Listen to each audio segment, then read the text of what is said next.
I'm Caroline Jones. For 3.5 years, Dr. Simon Palfreman has been shuttling between Australia and Bulgaria, negotiating that country's complex and controversial justice system to try to help his 24-year-old son. Young Jock Palfreman was convicted of unprovoked murder and jailed for 20 years after a melee in the streets of the capital city, Sofia. The final appeal court decision is due any day. Australian story producer Belinda Hawkins has been following the travails of the Palfreman family and is writing a book on the subject. This is Dr. Palfreman's story.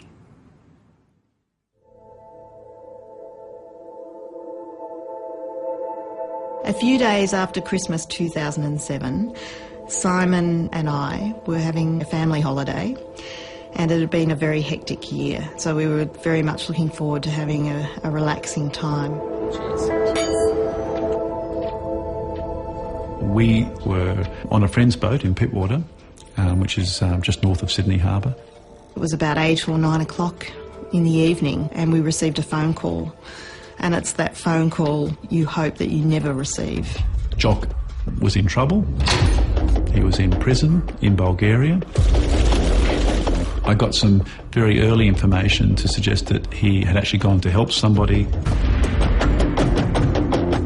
that in the melee someone had been killed. Really, it was, no, this can't be right. Why would anybody be so silly to have a knife?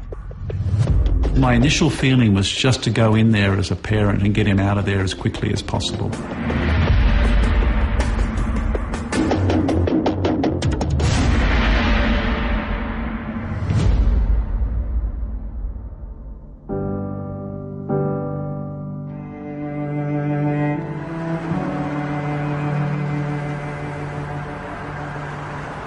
I really had no idea what to expect. I mean, it might sound absurd, but I knew very little about Bulgaria except weightlifters and poison-tipped umbrellas. I arrived in a snow-clad city. I couldn't even read the language because it was in Cyrillic. I was fearful of my own safety.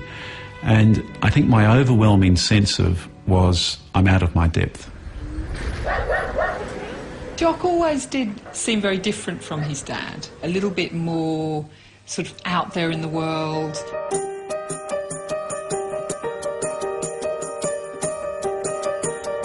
Simon has a very analytical brain. He's able to use this in his role as a pathologist, where he spends a lot of the day peering down a microscope. Very early on I realised that Jock was unlikely to take on an academic career. He did finish the HSC. He then decided that he would go overseas. Jock was 19, found himself in Bulgaria, and just seemed to kind of settle in somehow. He obviously met some people quite quickly that he really liked. He just seemed to fall in love with a country that I would never have guessed. He spent 6 to 8 months there. And then Jock returned to the UK. Having been in Europe for quite a long time, his 2-year visa in the UK was beginning to come to an end. For some time he'd been thinking about the possibility of joining the British Army, which was something he was interested in doing anyway, but also would give him the opportunity to stay in this country for a little bit longer.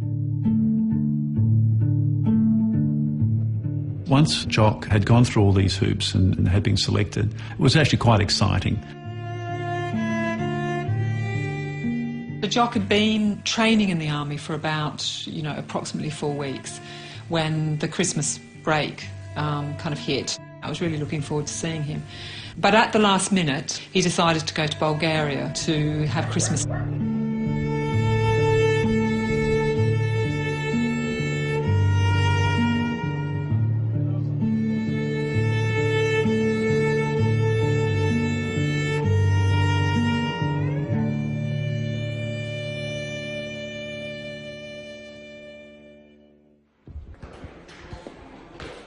When I first went to see Jock, I didn't know the procedures. People couldn't explain to me what I was supposed to do. And eventually, Jock got shown into a room. No, Jock. I just let Jock talk, and he told me his story. My friends and I were in the village, and I like the village, I like it, it's quiet. I bought some tinsel for the tree, and I bought some Christmas decorations for the house. And my friend convinced me that I should come to Sofia for the night. We all jumped in the car, and then I went back to get my ID. Next to the ID was a knife. I don't know why, I just had a bad feeling about Sofia. I couldn't find pepper spray a couple of days before, and I still feel scared to walk around Bulgaria, especially at night time. So I grabbed the knife and put it in my pocket. My friend bought that knife. They're legal in Bulgaria. As I understand it, they went out for a night on the town. They could hear some noise coming from the subway.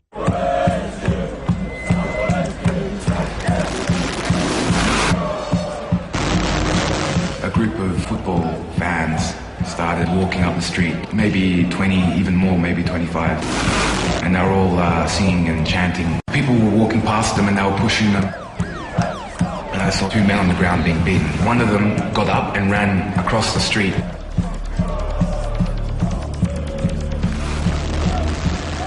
Jock told me when he got closer that the boy was dark-skinned. He was obviously a gypsy. He knew straight away that what was happening and went in there to try and save him. And then I started shouting in Bulgarian, "Go back, go back." That's when they started attacking me. More of them started coming towards me, and I realised, shit, now I'm in some trouble here. So I reached into my right pocket and I pulled out the knife, opened it with two hands, and held it up in the air for everybody to see. When I took out the knife, I thought that they would be scared into leaving me alone. As I understand it, they all end up moving away from the boy on the ground. And then things started to get a bit serious for Jock. I was constantly turning in a circle, and every time one would come to me, I would lunge at them with the knife in a swiping movement to scare them. They picked up bits of pavement, they were throwing that at Jock. The rocks were aimed at my head and I was blocking them. He was knocked to the ground. He at that stage got very concerned about his own safety. He thought if he didn't get up, he thought he was fighting for his survival. The next thing I remember, I'm on the ground and the police are there.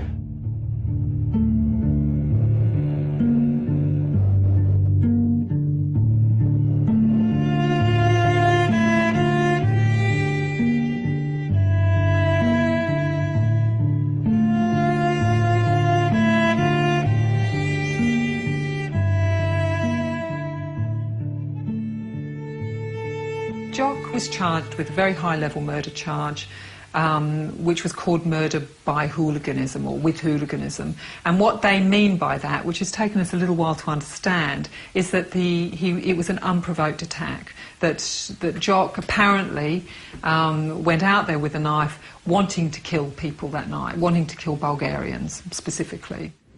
Все пак не става въпрос за един пострадал, доколкото съм наясно с фактическата обстановка, но зависи какво ще прецени и съда, би могъл да пострада и друг от групата на Андрей Монов и на Антуан Захариев.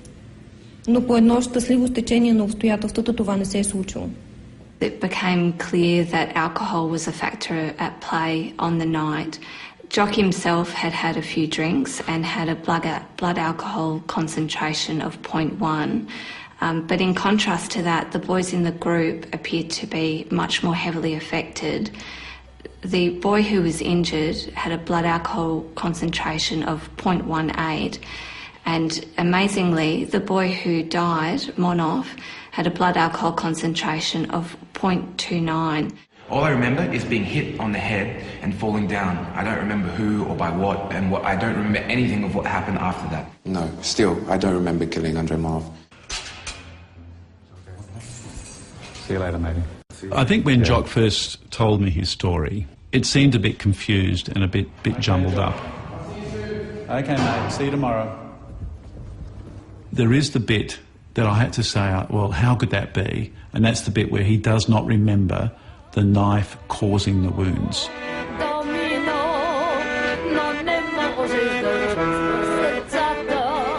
My father said to me one time, it was very difficult for me to start helping you. I didn't want my father to defend me because I was his son. I wanted him to defend me because he believed in me, that my story and that what I did was right. Not that I specifically doubted him, but you always, and maybe this is the pathologist in me, you always like to have verifying and corroborating evidence. I thought, could there be another side to this story? Hello, how's Jock? We wanted to understand the full version of events of what had happened that night, not just what Jock said, because of course everybody sees things slightly differently. There's a family there that has lost their only child, and that is a tragic outcome. When you're in prison, you don't want to be seen as being weak or emotional or things like this. So it's actually hard for me to say. I'm trying to build up strength now as we speak to say it. I'd lie on the bed and my heart would beat and it would echo back into the pillow. And I would just think about Andrei Monov's heart stopping and trying to pump.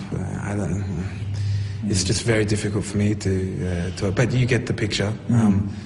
And so now I can't sleep on my stomach, I have to sleep on my back. The point is, in fact, I felt the same way, because I felt with the Monovs, I felt, I've still got you, even though...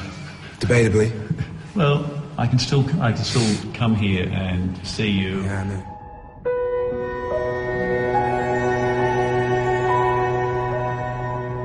Сега останалите новини от деня. Повече от 200 души дойдоха на погребението на 20-годишният Андрей Монов, синът на известния психолог Христо Монов.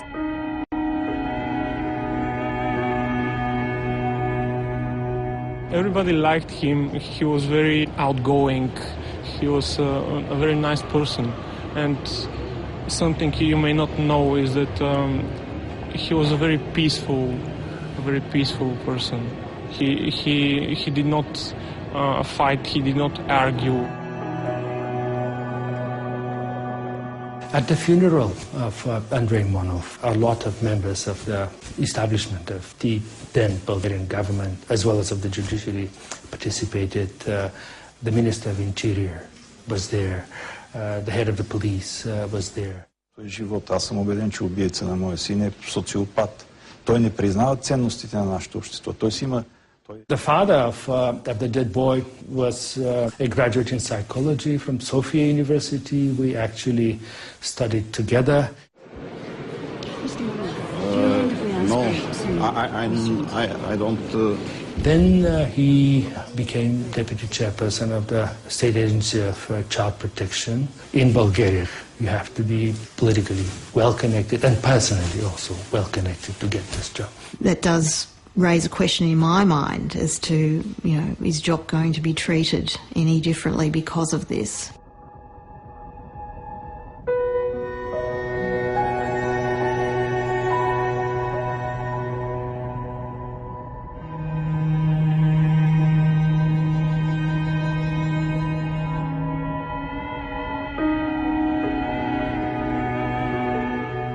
Bulgaria is newly joined to the European Union. It's a country with newfound freedoms where people like Simon are rightfully demanding the highest standards in judicial process. But students of history will know that the courts belonging to the communist tradition approach cases in an entirely different way. There's clearly a clash of the old with the new and what can be acceptable. Simon was struggling with the legal issues. Through a friend in Sydney, I was asked if I could help. Simon was given my number, he rang me, we discussed the case and organised a small team.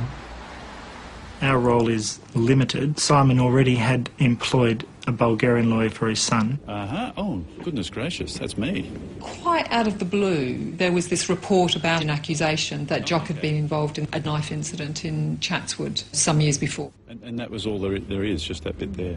No charges were ever laid. The police conducted an investigation.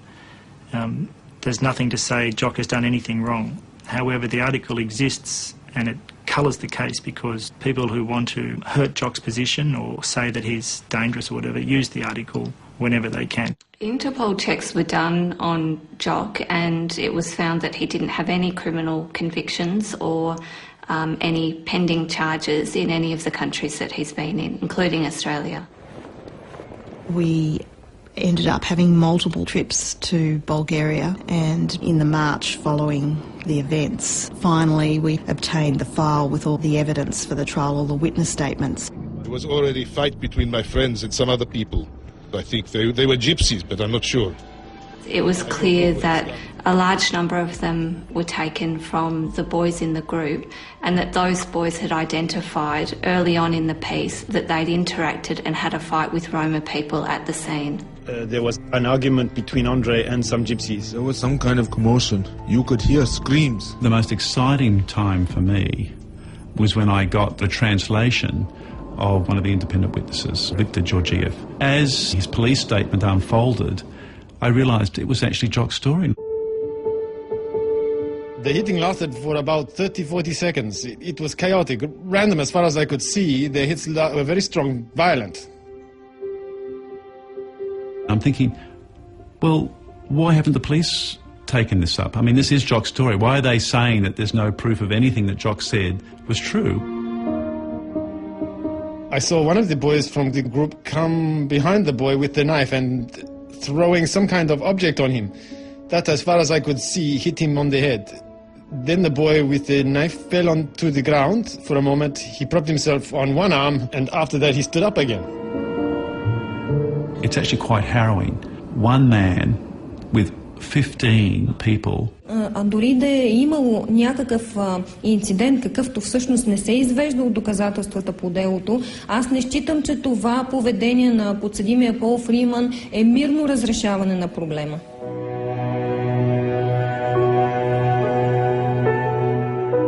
In her summary that went with the indictment, the prosecutor has actually stated that Jock actually sought out victims to stab lethally. And I think what I find so objectionable to that is it just flies totally in the evidence that her own experts have given her. 2 court-appointed psychiatrists and a psychologist. Basically, their psychological profile of Jock is of a young man that has a strong sense of social justice, is not overly aggressive, and is able to cope with stressful situations without losing control. Actually, most of the snow's come off the trees. I do know he's a very impulsive boy. He was always the fixer, the person who came and helped. I just wish that he had never picked up that knife. I would think it was just one of those spur-of-the-moment decisions that, you know, he will, and we will all forever live to regret. Jock pleaded not guilty to the charge of murder with hooliganism. If the case had happened in Australia, central to his defence would have been the claim that he was acting in self-defence. My friend was stabbed in the heart.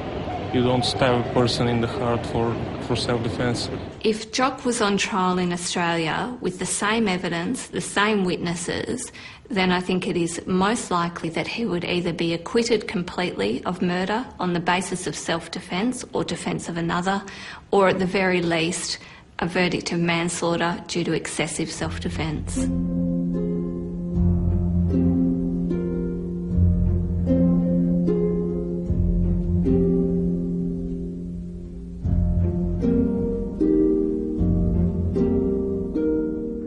There are several peculiarities of the Bulgarian legal system, and one of these is that close family members are allowed to apply and be accepted as part of the defence team.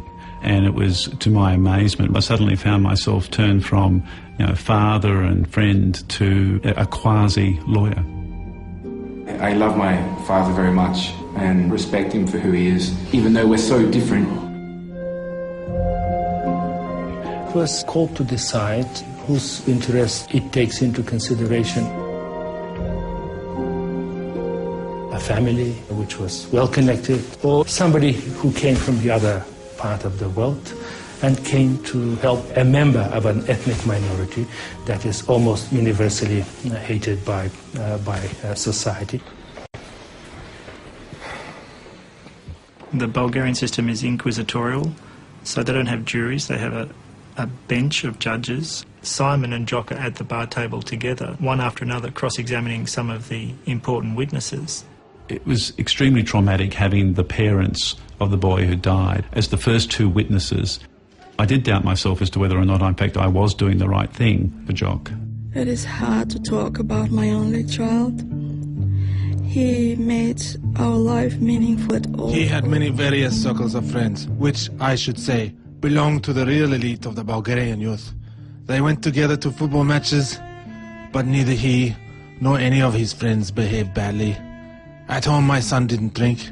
The civil claimants, the parents of the dead boy, and then also the injured boy himself, were suing for compensation. And this actually ran at the same time as the criminal proceedings and had very significant impact on the trial and how it was run. One after the other of the members of the group changed their version of events to now say that there were no Roma people there and there was no fight with them. The defence wanted to then bring in the original statements of the group members to the police, but importantly, the parents of the dead boy worked with the prosecutor to block the defence attempts. That's a remarkable situation from our point of view, and in fact in 2010 the law changed to stop that being allowed to happen. It's a fair burden on Bulgarian constitution to force me. It will be a disgrace for the family if the public realizes that the son was drunk and was a member of a gang that attacked an innocent Roma in the middle of Sofia. The time that I really noticed it and started to get very, very angry was when we were cross-examining some of the policemen.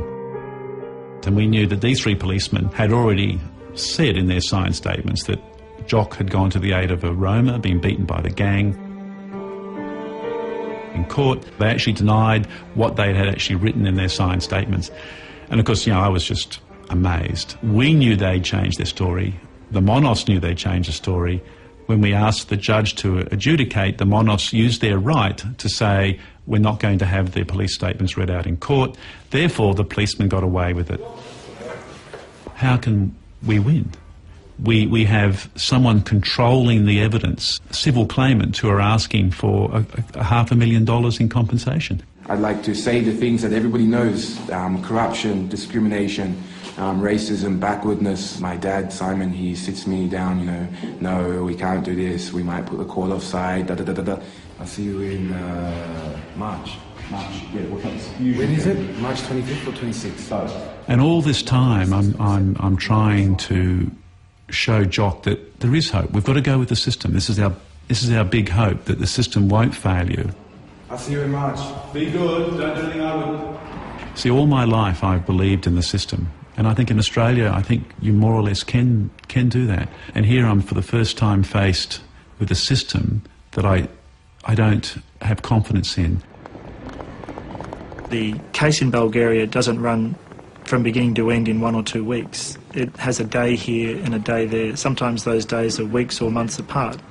Sometimes he flies to Bulgaria so that a witness can give evidence and the witness doesn't turn up. Sometimes he flies to Bulgaria for the next stage in the process, but one of the judges is suddenly unavailable. No matter how many times he goes, he still has to earn a living, and he has to turn around, get back to his home in Newcastle and get back to work. Obviously, I can't keep up this level of focus forever. I will actually run out of financial resources. I think every trip it just gets harder and harder, and he's become more and more anxious.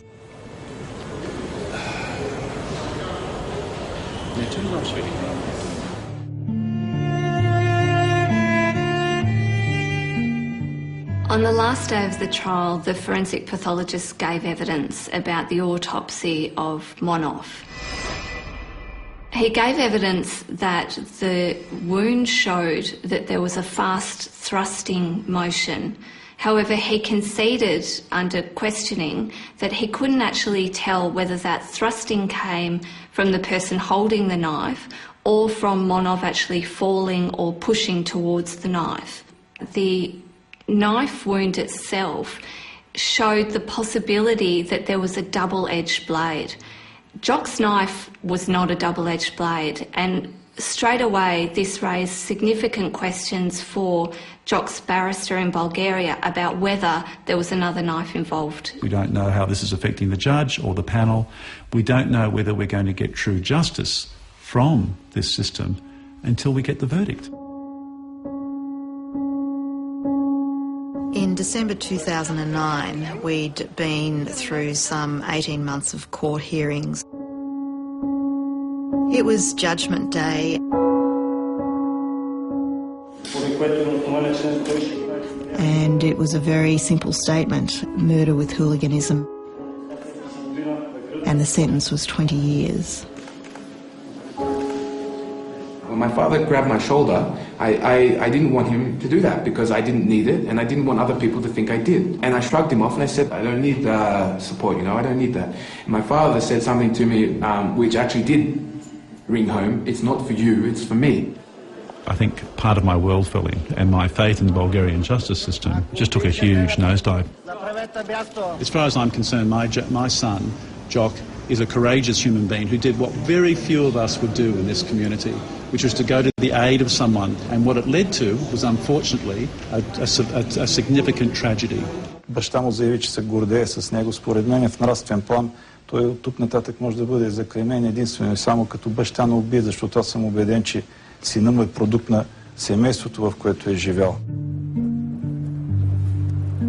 It wasn't just that he was my son. It wasn't just that he was Jock and I was his father and I had to protect him no matter what happened. He was a great injustice being done to a young man by a system that didn't seem to care. Didn't even seem to care that everybody realised that it didn't seem to care. I had nothing against him. Why would I ever want to kill him? I don't even know if it was from me. The courts don't even know if it was from me. There are no partial fingerprints from Jock on the handle of that butterfly knife. I think that's really strange.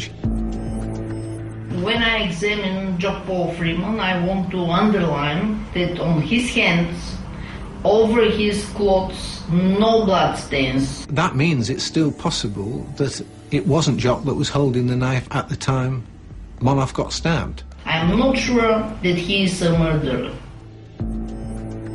If I had a son and a daughter, I would not let them go to Bulgaria. If they got involved in something, you wouldn't know that they wouldn't be fitted up for a crime they didn't commit.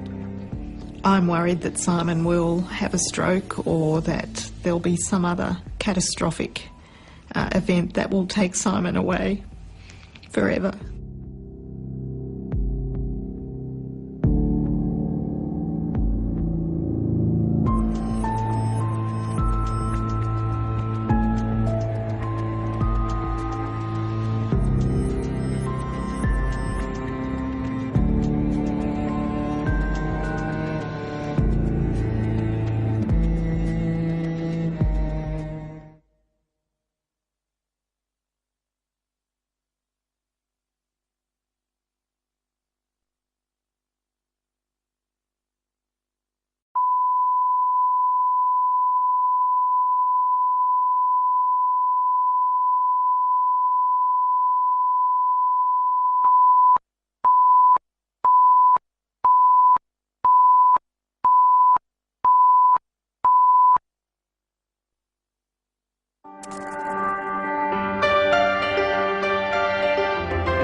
Hello, I'm Caroline Jones.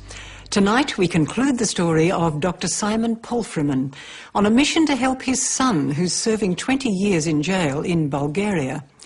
Young Jock Polfriman was convicted of unprovoked murder after a melee in which one boy was fatally stabbed and another boy injured. Australian story producer Belinda Hawkins has been following this case from the outset and is researching a book on the subject. Tonight, all hopes focus on an appeal hearing as Simon Palfreman is pushed to new limits. First, this recap.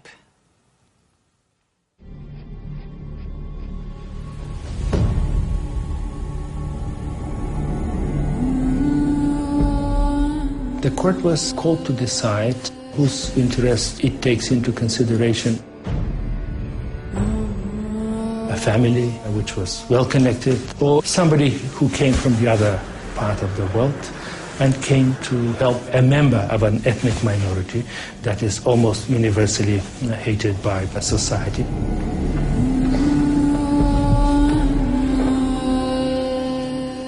I just let Jock talk, and he told me his story. As I understand it, they went out for a night on the town. They could hear some noise coming from the subway. A group of football fans started walking up the street. People were walking past them and they were pushing them, and I saw two men on the ground being beaten. Jock told me when he got closer that the boy was dark-skinned. He was obviously a gypsy. And then I started shouting in Bulgarian, "Go back, go back." That's when they started attacking me. More of them started coming towards me, and I realized, shit, now I'm in some trouble here. So I reached into my right pocket and I pulled out the knife. I thought they would be scared. They all end up moving away from the boy on the ground. And then things started to get a bit serious for Jock. He was knocked to the ground. He at that stage, got very concerned about his own safety. He thought if he didn't get up, he thought he was fighting for his survival. Jock Palfreman says he only used a knife as self-defence. Two locals were stabbed. One, a student named Andrei Monov, died on the way. Amazingly, Monov had a blood alcohol concentration of 0.29. Jock himself had 0.1. Murder with hooliganism was the verdict, and the sentence was 20 years. I think part of my world fell in, and my faith in the Bulgarian justice system just took a huge nosedive.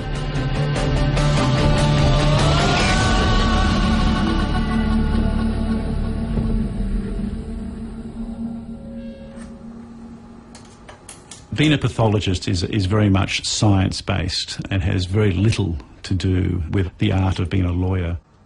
I found the whole episode of going to Bulgaria and joining in Jock's defence team very, very difficult. It was a very, very different world. Here we go again.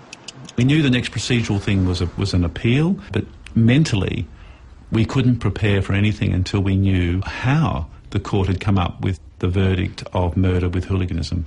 Yeah, well, all these documents ring a bell. My father has a very high moral standard. He's very principled. I guess his faith that people will do the right thing clouded his understanding of the situation, that this is not a place where you can just believe that people will do the right thing for the sake of doing the right thing. It's not what happens here. There's nothing my father can do, and this is what would infuriate him. In many quiet moments throughout the day, and particularly on first getting up, the first thing that I just find overwhelming is this: what is happening in Bulgaria? What's happening to Jock? Where is he now? Is he all right? Not having been there that night, nobody knows exactly what happened, and there is doubt. I know that Jock thinks about this. Still, I don't remember killing Andrei Monov. I had nothing against him. Why would I ever want to kill him? I don't even know if it was from me. The courts don't even know if it was from me. The judge found that Jock had intent to murder because he used a butterfly knife, and because of the strength of the stab wounds, and because of where the stab wounds were on the bodies. However, none of these things are actually inconsistent with Jock having attempted to defend himself.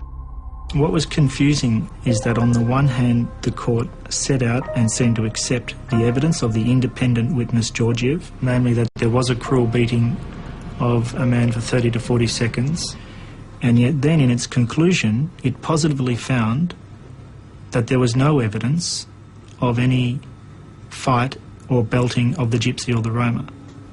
As a matter of logic and legal reasoning, we find that inexplicable. When I first started reading the witness statements, it was clear that a large number of them were taken from the boys in the group, and that those boys had identified early on in the piece that they'd interacted and had a fight with Roma people at the scene. There was an argument between Andre and some gypsies. There was some kind of commotion. You could hear screams. The police who were first on the scene also indicated that they'd been told that Jock had gone over there because of an altercation between the group and Roma. These people actually then changed their stories at the trial, and when defence tried to get their first statements brought into evidence, this was blocked by the parents of the dead boy and the injured boy who worked along with the prosecutor.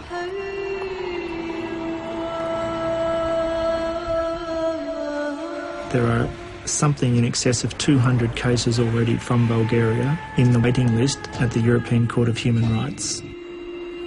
Its judiciary is clearly under scrutiny from the European Union, and Simon's in the middle of that.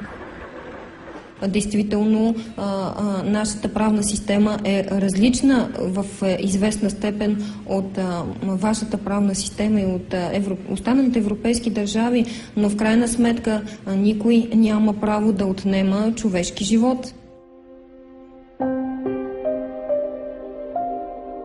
Simon comes from a large family of 7. Simon was the oldest, and as such his role was really, a lot of the time, was to help look after the younger children.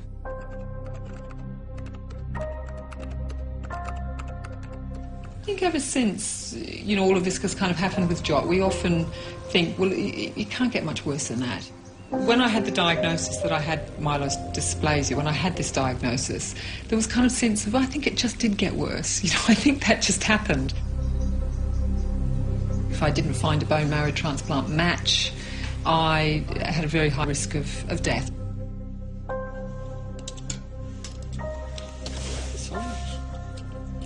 We were all tested by the Red Cross here Easter of 2010. Would you believe it, of the 6 siblings, I was the only match to be a donor for the transplant.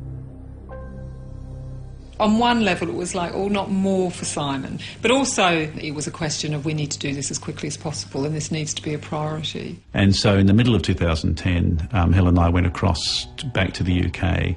It's been one of the highlights, in fact, of the 3 years, that it's been one of the most successful things that we've managed to do, as opposed to the lack of success with Jock.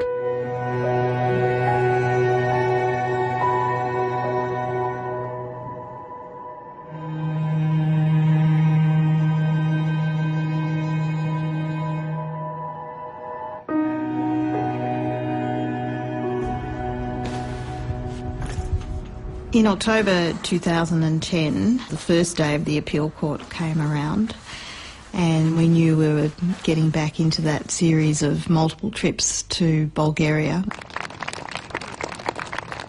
I think we're here for lots of different reasons. Some is because we're family, and others because he has been such a loyal and good friend to a lot of people. If you ask me what I wanted out of this whole lengthy process, I would have liked to have seen the truth of the events come out. 1 minute here on this, sunny October day, Sydney Harbour, and tomorrow, on Tuesday, I'll be in Sofia, and on Thursday in the Sofia court. So it's a pretty big change.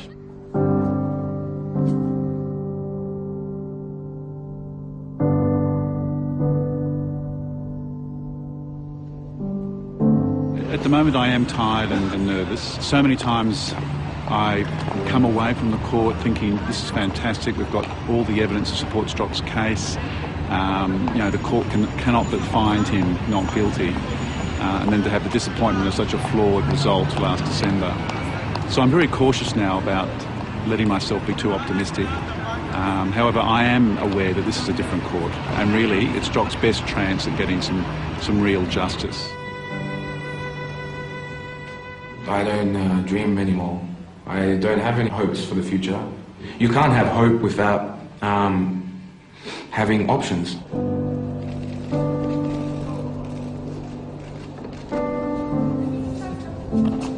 The court have to be satisfied to an equivalent standard of beyond reasonable doubt that Jock has committed murder with hooliganism motives and that there was no provocation and no self-defence or defence of another before they can find him guilty.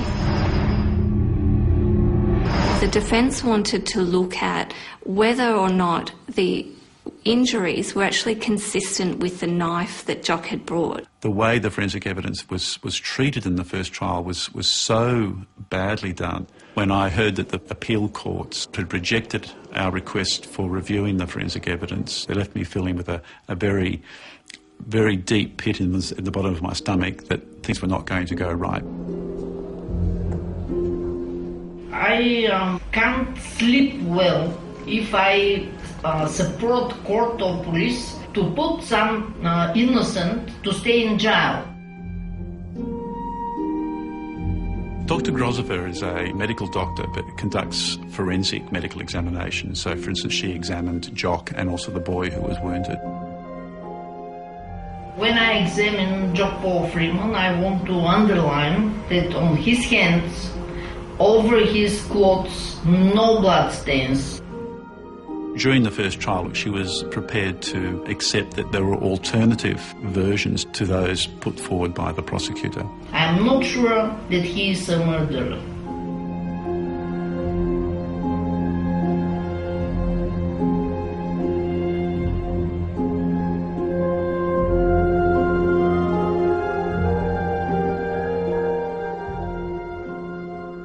When I have this knife, I saw it's one-edged knife. When one-edged weapon is used, only one part of rib can be cut. Here we have two neighboring ribs cut, one over another. It's impossible to think that this knife can make this defects on the ribs. Was it even Jock's knife that caused the wounds?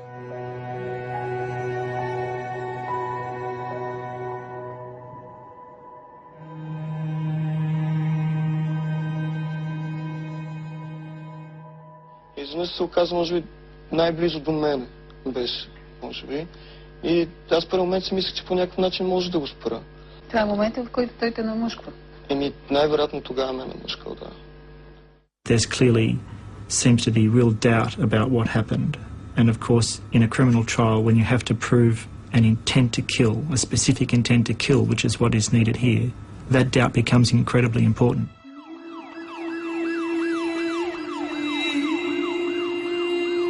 I'm not so sure that after a short time I will go on to work with this police. They work not clean.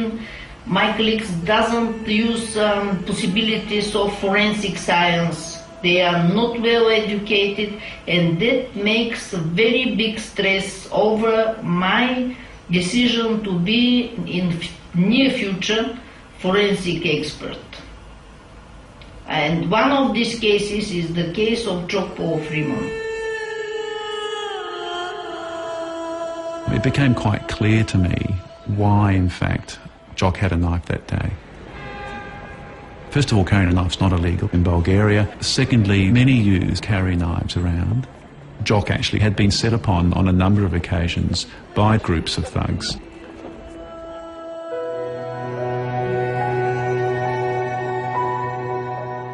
He did tell a story in that time that he was living in Bulgaria about how he saw a gypsy called Simo assaulted by a group of Bulgarians and how he intervened.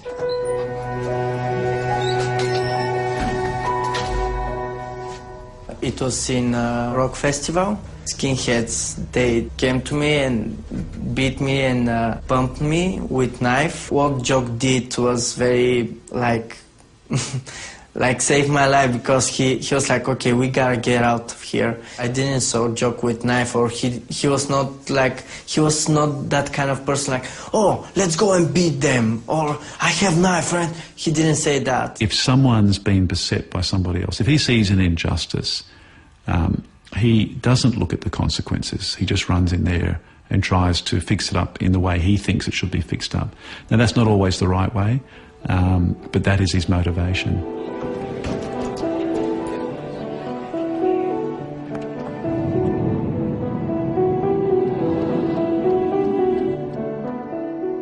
I'm extremely nervous at the moment. It's great to see Jock in there, and he's usually a source of some strength because he usually takes it pretty well. Even though the appeal court refused to hear further evidence about the forensics, it did allow evidence to be called on what we considered one of the most central aspects of the case. Why did Jock go over to the group in the first place, and why did he actually pull out the knife? Several of the gang were questioned and essentially admitted that there was a fight on the Roma or the Gypsy, an attack on the Roma or the Gypsy. Now that's contrary to the finding of the court below. So that's critical evidence. The policemen agreed that their original police statements, in fact, were valid and true and were a better representation than what they had said during the court. No more was ever said about that, even though it's obvious perjury, but no more was said about that. But at least we had their original police statements now. It's a small country. Everybody knows everybody else. And when the foreigner is a defendant, it is not difficult to exercise such an influence. В принцип никога не съм искал пред медиите да ги говоря тия неща, просто винаги всичко е ставало през родителите на Андрей. Ако те ме помогнат, нали, тогава ще дам изявление, както и стана.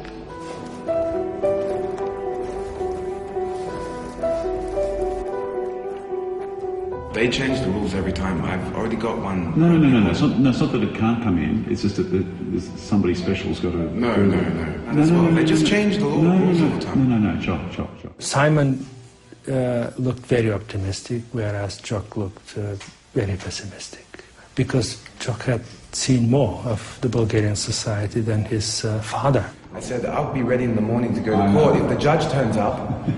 As a joke. And then, as a joke, and he didn't turn up. Sometimes his perspective on things is becoming much more focused on what's happening to him on a day-to-day basis. He still gets very concerned about other inmates and their problems. He wants to fight any number of battles on their behalf. And it's always hard to get him back and focused on the important issue, for me anyway, which is to get him out of there.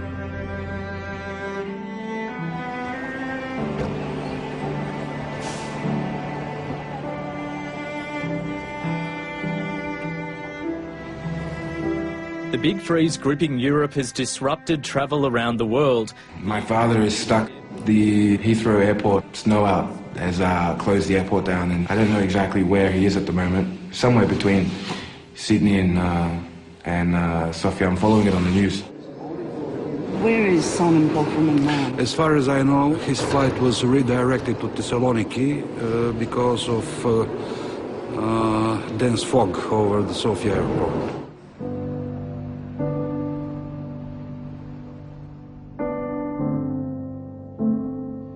I'm just pretty well overwhelmed with, the last 4 days. Just to get here and to be so close on several occasions to actually being present here, and the lengths that we had to take to actually try and be here, and then we just miss out by literally a couple of hours. It's been a bit of a roller coaster, I have to say.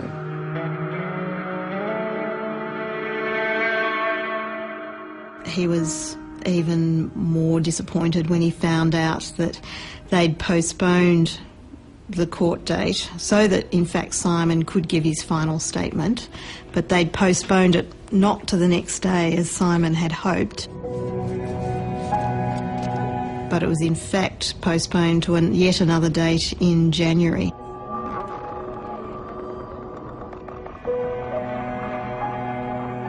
I love my father a lot. He's very, very, very dedicated. He won't stop. He's not so much a storm. He's more of a river, slowly wearing down the cliff. And that's what I really admire about him. Whereas before what I would have considered to be some of his strays as being just annoying or difficult, I now see as a very, very solid inner conviction of how the world should run and his sense of justice.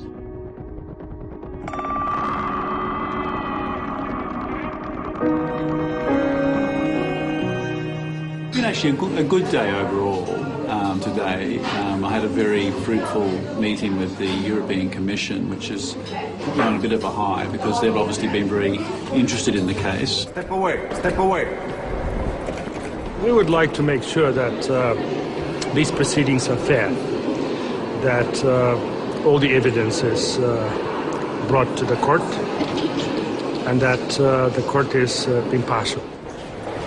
I fear of undue influence on the court. I have not seen such unprecedented pressure on the Bulgarian court in any other case. I believe even now, in the courtroom, is the chairman of the Helsinki Committee, my classmate from the Faculty of Philosophy, Krasimir Kanev, who doesn't dare to look me in the eye. The question is, can the murderer be corrected? Accept my definite opinion. He cannot. So now I understand the efforts of this father to defend him because he is a product of the family in which he grew up. A family which does not respect the highest human values.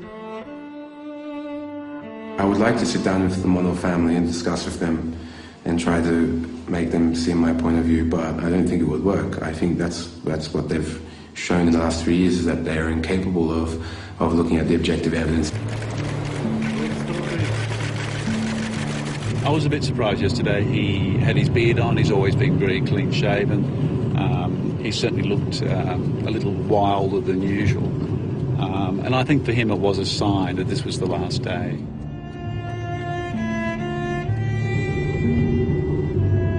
And yet we've still got this terrible verdict hanging over our heads. We just don't know where it's going to go. It could be great news, it could be terrible news. And until we get that, I don't think I'll be sleeping very well. Аз не искам друго. Да го обесят на площад Света Неделя, където уби сина ми, това няма да върне сина ми. Но когато този човек е в затвора и когато аз крайната инстанция завинаги го оставя в затвора, тогава поне ще съм сигурен, че той няма да убие друг, няма да почерни друго семейството.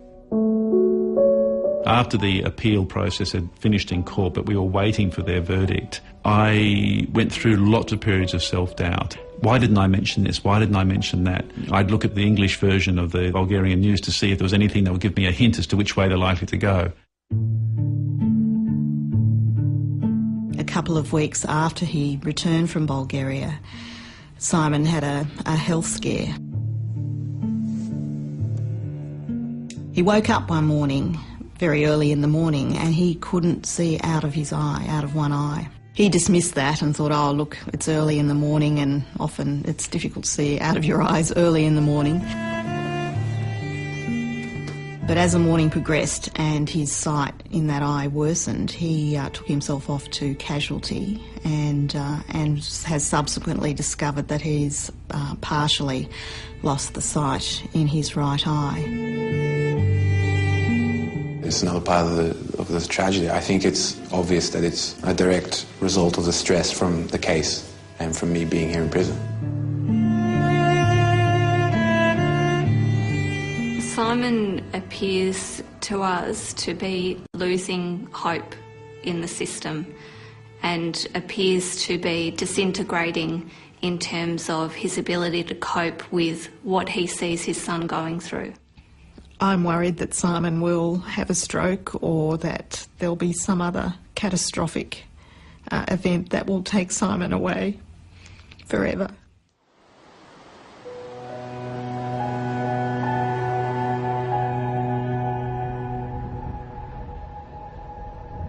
It was a Monday night and the phone rang and it was a reporter from England saying, how did I feel? I said, about what? Sort of back of my mind knowing what, but not knowing what because I hadn't heard anything. And he said, oh, well, the court's just upheld the 20 years and the verdict of the first court. And I was just absolutely astounded. It was a shock reading the reasons for the appeal court's decision, primarily because they had accepted the inconsistencies in what the group had said, but had now actually formulated a worse version of what Jock had done, saying that he was potentially trying to kill many more people than had originally been led at trial.